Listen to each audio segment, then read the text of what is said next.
মানুষের সাথে অপরিচিত থাকাটাই বোধহয় ভালো। আমরা একে অপরের সাথে যখন পরিচিত হয়ে যাই, পরিচয়ের সাথে সাথে আমাদের ঘনিষ্ঠতা বাড়ে, আর সেই ঘনিষ্ঠতা থেকে তৈরি হয় সম্পর্ক। সম্পর্কের মাঝে জন্ম নেয় অধিকার বোধ, আর সেই অধিকার থেকেই শুরু হয় আপন ভেবে অভিযোগ করার যাত্রা। যেই যাত্রার শেষ পরিণতি সম্পর্কের অবসান বা চরম ভুল বোঝাবুঝির মুখোমুখি হয়ে একটা পর্যায়ে এসে কেউ থামতে পারে না, রেখে ঢেকে কথা বলতে পারে না। তাই তো তৈরি হয় তখন থেকে তিক্ততা, যে তিক্ততা নিয়ে সরে আসা ছাড়া আর কোনো উপায় থাকে না। এই দূরত্ব হয়তো নিজের ভালোর জন্য নয়তো অপর মানুষটাকে মুক্ত করে দেওয়ার জন্য।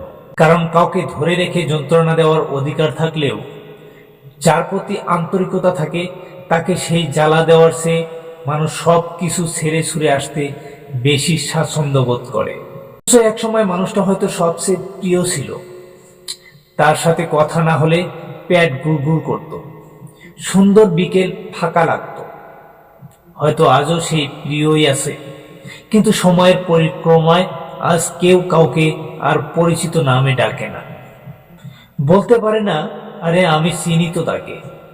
কারণ অধিকার হারিয়ে যায় কোনো এক কাল বৈশাখী ঝড়ের দমকা হাওয়ায়।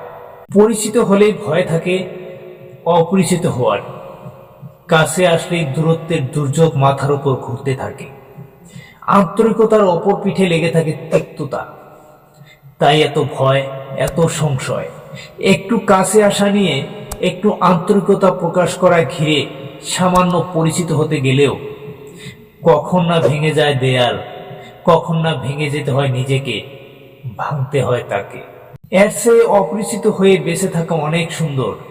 ভালোবাসা, আন্তরিকতা, প্রিয়র তকমা, ঘনিষ্ঠতার নজির নাই বা তৈরি হলো, অন্তত বেঁচে গেল তাতে ঘৃণা তৈরি হওয়ার সুযোগ, তিক্ততা সৃষ্টি হওয়ার পরিস্থিতি, দূরত্বের মতো ভয়াবহ বিচ্ছেদ।